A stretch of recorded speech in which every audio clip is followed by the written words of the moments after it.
Babes, welcome back to the Snark side. And I just had to say, No, I'm just going to interrupt you right out of the gate, okay? Because if true love means fighting over an aftermarket $25 Amazon bidet or like aggressively trying to make out with your fiance's friends at a bar, then I genuinely want to be single forever. I mean, romance is basically on life support today. It is dead. It is buried in a shallow grave of red flags, and I am done. Okay, well, before we get into today's absolute relationship circus, we do have a little announcement for the Snark Squad. Yeah, please put the pitchforks down, guys. After this episode wraps, we are going to be taking a 10-day break from the mics. Stay with us, Snark Squad. We promise we will be back. Like, we are going to miss everyone so much. I'm already having separation anxiety from some comment section. Totally. And we'll try to post on our socials if we can, but honestly, we genuinely might not be able to. It's a whole thing. Right, but we will explain everything when we return because it will all make perfect sense, we swear. Exactly. And thank you guys for always supporting the podcast, reassuring you all. Right now, this is just a very short break. Yeah, we just need a minute to recharge our social batteries. Like, you can't adequately dissect toxic codependency when you're running on fumes. That is the absolute truth. But before we clock out for our little hiatus, we have to talk about our real lives for a second. It is time for the Dentist Diaries. Let's do workday highs and lows. What are you dreading on the schedule tomorrow? Oh, don't even get me started on tomorrow. The busiest part of my day is a back-to-back double root canal on, like, a notoriously difficult patient. Oh, wait, the one who won't stay open? Yes. Yeah. The one who complains about the suction tickling their throat. Yeah. And they need a break every, 4 minutes. I am navigating these tiny, microscopic, calcified root canals, and they're just groaning and thrashing around in the chair. Oh, babes, my heart goes out to you. That is the actual trenches of dentistry right there. It takes a physical toll on your central nervous system. I'm already sweating. What about you? See, I am actually looking forward to my afternoon. I have a massive, complex, full-mouth, anterior composite bonding case. Oh, look at you, spreading joy in polymer chemistry. It is so deeply satisfying, like taking someone's smile from chipped and chaotic to absolute aesthetic perfection. It heals my romantic soul.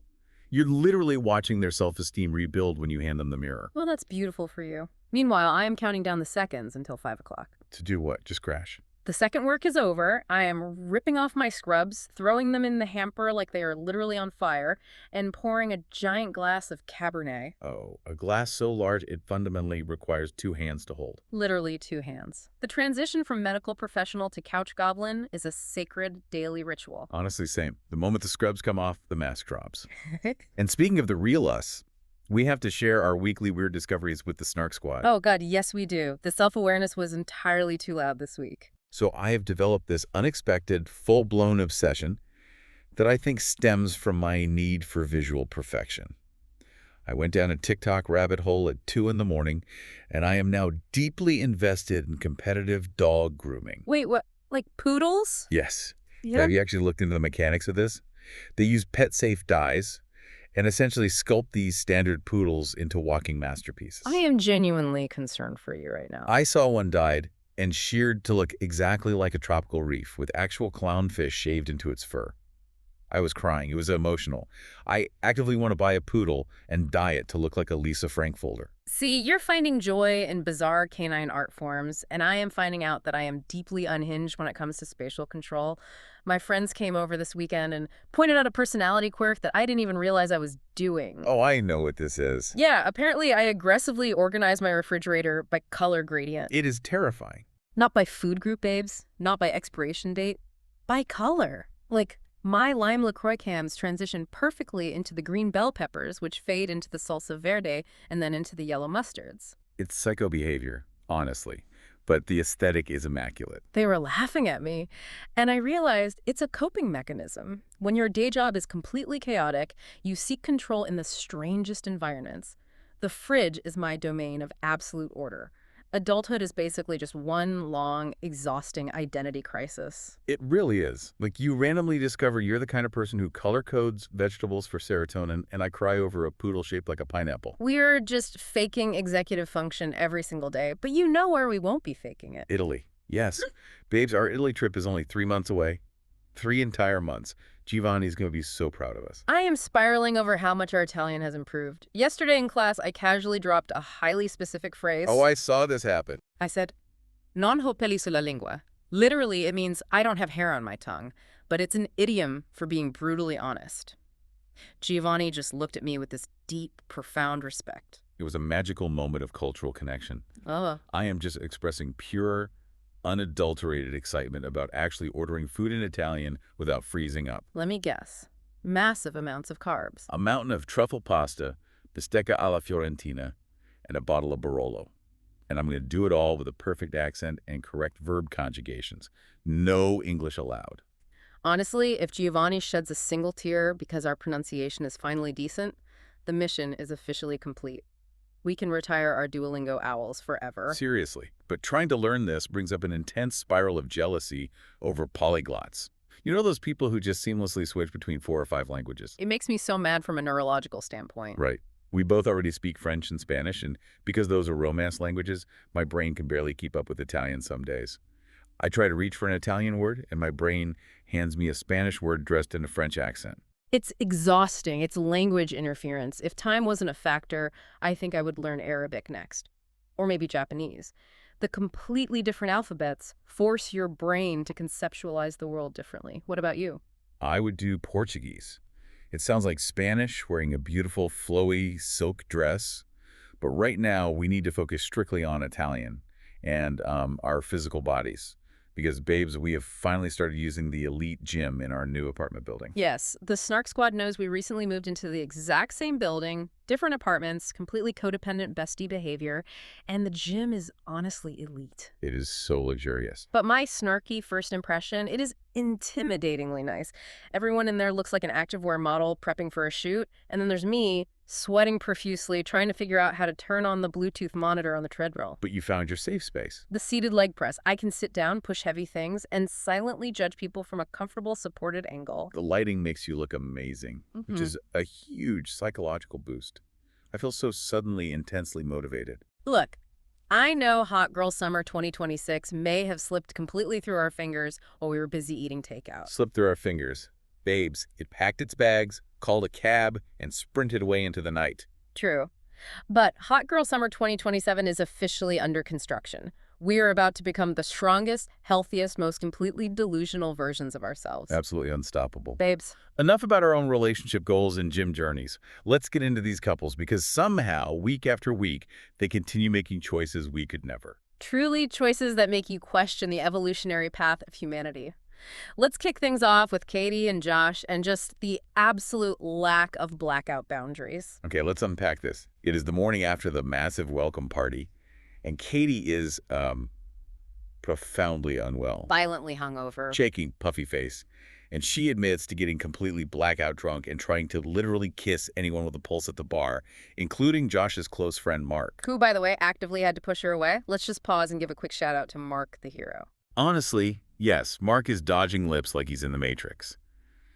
But my heart was breaking for Katie in this scene. Really? You're defending this? Hear me out.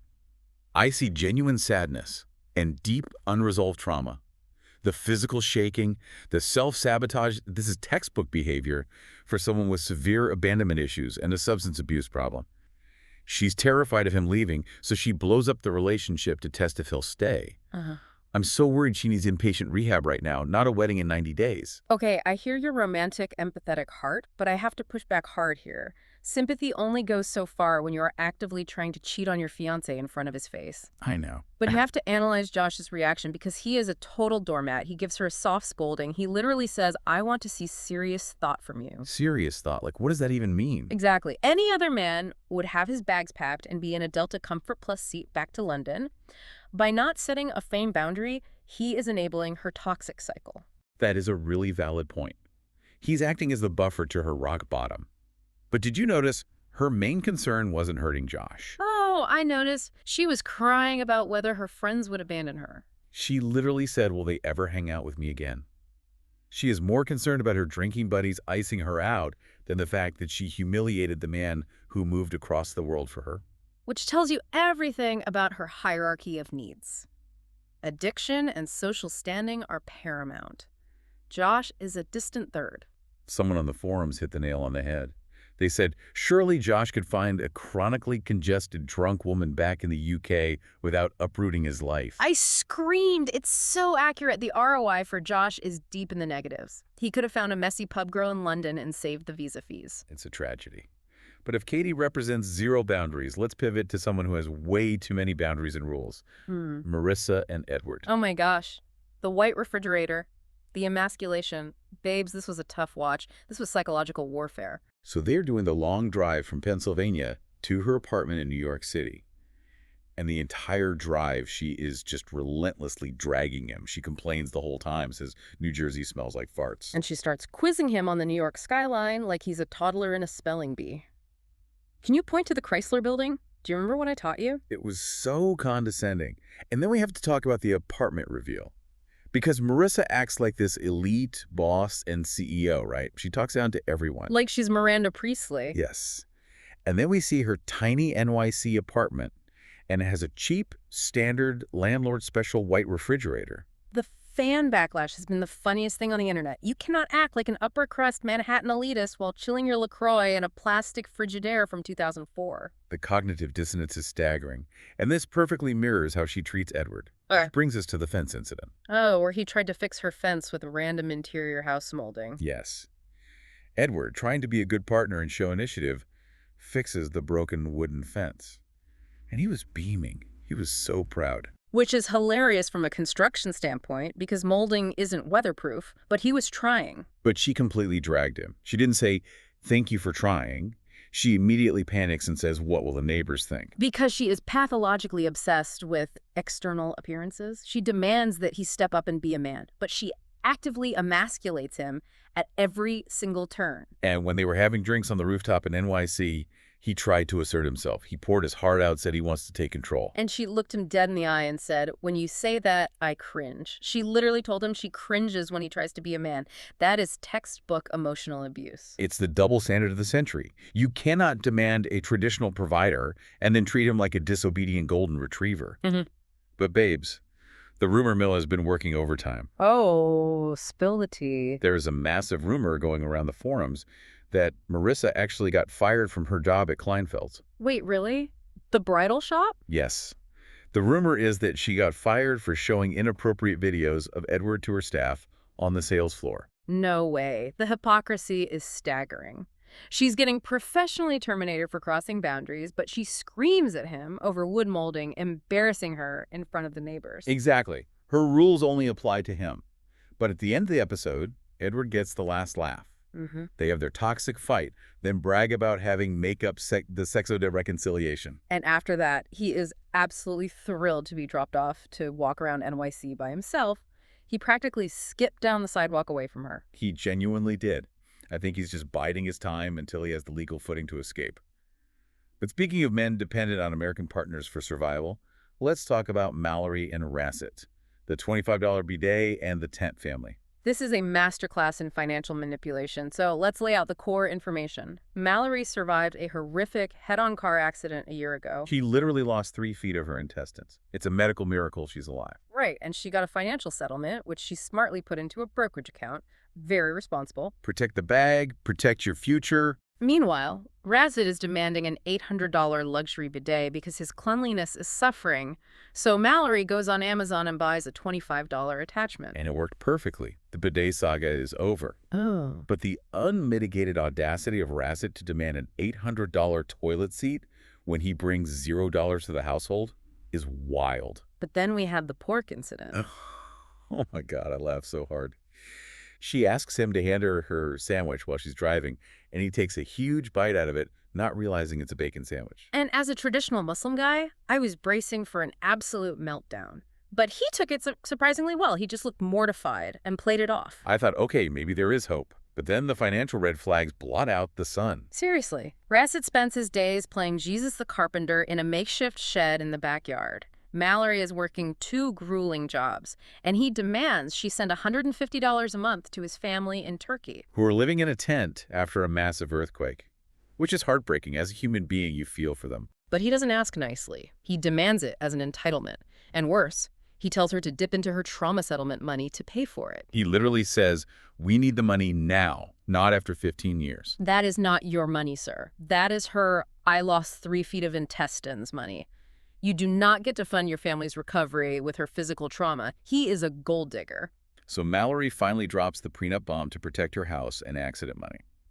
And how does Racet react? He immediately deploys the Darvo technique. Explain Darvo for the Snark Squad. Deny, attack, and reverse victim and offender. Instead of acknowledging her valid need for security, he plays the victim. He says, you broke my heart. Why are you focusing on broke up? I focus on marriage. It's a classic manipulator tactic. Deflect the boundary by questioning her loyalty. He knows in Turkey the standard is splitting assets 50-50, so he knows exactly what he loses by signing. I am a romantic. I hope love wins, but she is entirely justified. I don't buy his tears. He's a total scammer who is mad his payday's legally blocked. But you know who else weaponizes respect? Let's talk about Esha and Maxwell. The hush heard around the world. She is visiting Maxwell in Africa, and suddenly his entire personality is changed. He is puffing his chest out to impress his family. And his mother's nasty. She actively disapproves of Ashia and creates this deeply hostile environment. And Maxwell knows his mom is awful. You pointed out that he posted a TikTok mocking his own mom's sour face. Yes. He objectively knows she's unfair, but he expects Ashia just bow down and take the abuse. Which brings us to the dinner showdown. Oh, at the restaurant? Maxwell starts complaining that Ashia yanked her hand away from him at the market earlier. And Ashia, completely exhausted, literally tells him to hush. You better not hush me. His ego was shattered. So he tries to play the ultimate bluff. He says, if you don't respect my family, maybe God is giving us a sign not to do the fiancé visa. He dangled the entire relationship over her head to force her into submission. And this is exactly why I cheered for Ashia. She did not cry. She did not beg. She surgically called his bluff. She said, we can pack up Mama and fly right back to the U.S. tonight. The wind went out of his sails so fast you could see his posture deflate as he backpedaled to save his green card ticket. I love a woman with a backbone. But you know who else acts completely different back in his element? Shea. Let's move to Anabelle and Shea. Apple pie for my pretty pie. Just saying that phrase makes my skin crawl. I need a shower. So Shea takes Anabelle to his lake house for his 55th birthday party with like 50 people. Keep in mind, she just forced him to take his ex-wife's stuff to the dump and cut ties. So Anabelle gets her first taste of a lake party, which involves a group of 55-year-old men doing Jaeger bombs like they're freshmen at a fraternity tailgate. She gets drunk immediately. And the second he has alcohol in his system, he turns into a completely different person, shamelessly flirting with young women in front of Anabelle. The quotes are burned into my brain. He tells a young blonde girl named Aspen, if I was 21, Anabelle would have never been here. Directly in front of his fiancé. My romantic heart was breaking. You could see the illusion shatter in her eyes. She realizes his real personality is a drunken, flirting frat boy trapped in a failing 55-year-old body. Look, let me drop some analytical snark here. She has money. He has 3 properties. But Anabelle needs to seriously calculate the emotional cost of this green card. Is securing the bag worth babysitting a geriatric party animal? She needs to grab the ring, get the visa, and run for the hills. She deserves a partner who respects her deeply.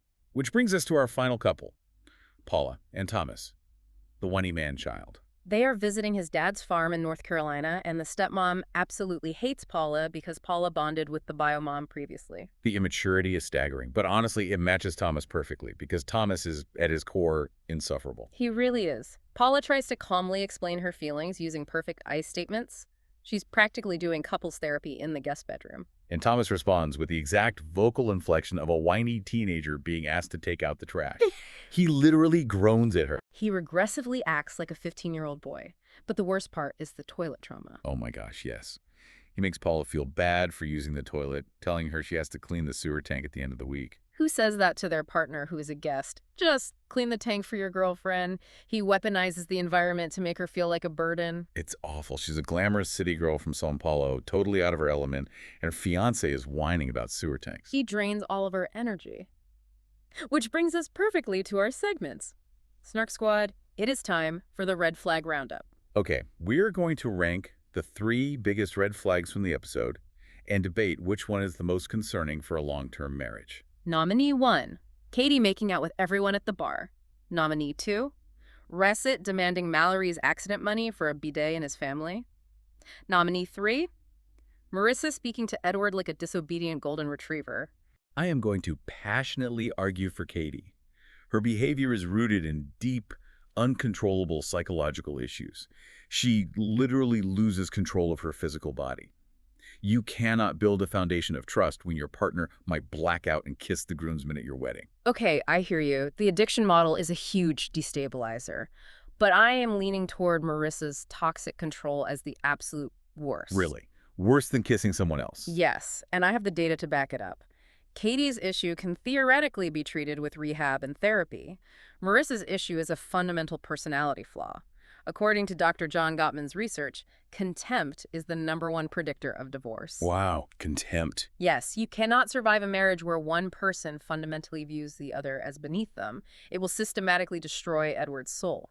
That is a really compelling application. Contempt implies moral superiority. What about Racet, though? Demanding intestine money is pretty dark. It's disgusting, but it's purely transactional greed. You can fix transactional greed with a legal contract, which Mallory is doing.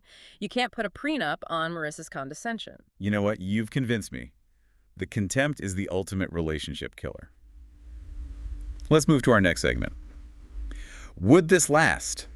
Rapid fire through the couples, give them 6 months, 1 year, forever, or absolutely no chance? Europe first, Marissa and Edward. 6 months, absolute maximum. Edward is trapped in the sunk cost fallacy right now. The minute he gets his green card and work authorization, he is packing his bags and leaving her to quiz herself on the Chrysler Building. I completely agree. Okay, Mallory and Racet, I'm going to give them 1 year. I think they'll get married, but the prenup conversation will fester. The first time his family demands a new tent and she says no, the financial fiction will break them. Accurate. Ashia and Maxwell, I say absolutely no chance. They won't even make it down the aisle. Because of the mom. That family dynamic is pure poison. Ashia is an independent business owner. She's not going to live a life submitting to a man who mocks his own mother for TikTok views just to appear dominant. She knows her worth. Okay, Katie and Josh. Sadly, tragically, I am saying forever. Forever? Are you crazy? She kissed his best friend. I know, but listen to the mechanics of their codependency. Josh is a total doormat. His conflict avoidance is terminal. She's terrified of abandonment. And he fundamentally refuses to abandon her because he needs to be the savior. Oh, that's dark. They fit together like two broken puzzle pieces. They'll stay together forever because neither has the psychological spine to leave. That is the most depressing forever I have ever heard, but your logic is flawless. Okay, Anabelle and Shea, I give them 1 year. She is securing the bag. She will grit her teeth, get the green card, and the minute she is legally independent, she will bolt. I hope she does. And finally, Paula and Thomas. Absolutely no chance. 0. None. Negative chance. She's going to get tired of cleaning his literal sewer tank, and she will fly back to Brazil where she is respected. Thank God. Let the trash take itself out. Which brings us to our favorite segment to spiral over. If we were the friend, what advice would we give them if they called us crying? Let me go first. Edward. Edward, if you are listening, RUN, get back on a plane to the DR or take the subway to Washington Heights while Marissa is at her job, which she may or may not have been fired from, and find a nice girl who actually respects you. Yes! Break the trauma bond. Okay, my advice is for Mallory. Babes, do not let that pen hit the paper without a rock-solid, ironclad prenup. Protect your house, protect your brokerage account, and protect your intestines. Protect the intestines. That is the motto of the season. And my advice to Josh, grow a spine, babes. Seriously, draw a line in the sand and actually enforce it. If you don't respect yourself, Katie will never respect you. Honestly, can you imagine being at a dinner party with Marissa and Edward? Let's just spiral on this social nightmare. She orders for him, quizzes him on the menu ingredients, and then casually tells the table she hasn't seen him be successful yet. I would hide under the table. The secondhand embarrassment would be lethal. I would have to take Edward to the bathroom and orchestrate his escape out the tiny window. I'll start the getaway car. All right, let's look into the crystal ball. It is time for next week's predictions. Okay, my biggest prediction is that Racet is going to flat out refuse to sign the prenup. He'll realize she's serious about protecting her assets, and he's going to threaten to pack his bags and leave if she makes him sign it. Highly probable. My biggest surprise prediction, I think Anabelle is actually going to pack her bags and leave the lake house early. She's going to wake up, look at the empty Jaeger bomb cups, and quietly call an Uber. I would absolutely love that for her. What about the biggest green flag? Did we find one? Honestly, we struggled. But jokingly, the only green flag of the entire season is that the $25 Amazon bidet actually worked perfectly with 0 leaks. An absolute triumph of modern plumbing. Okay, Do you have a chaotic theory for us? I do. I think Marissa actually wants Edward to fail. Wait, what? Explain that. Think about it. She complains he isn't successful, but sets up environments where he's guaranteed to fail. She expects him to navigate NYC with no cash. She yells at him for showing initiative with the fence. Oh my God, you're right. If he became successful and independent, the power dynamic would shift.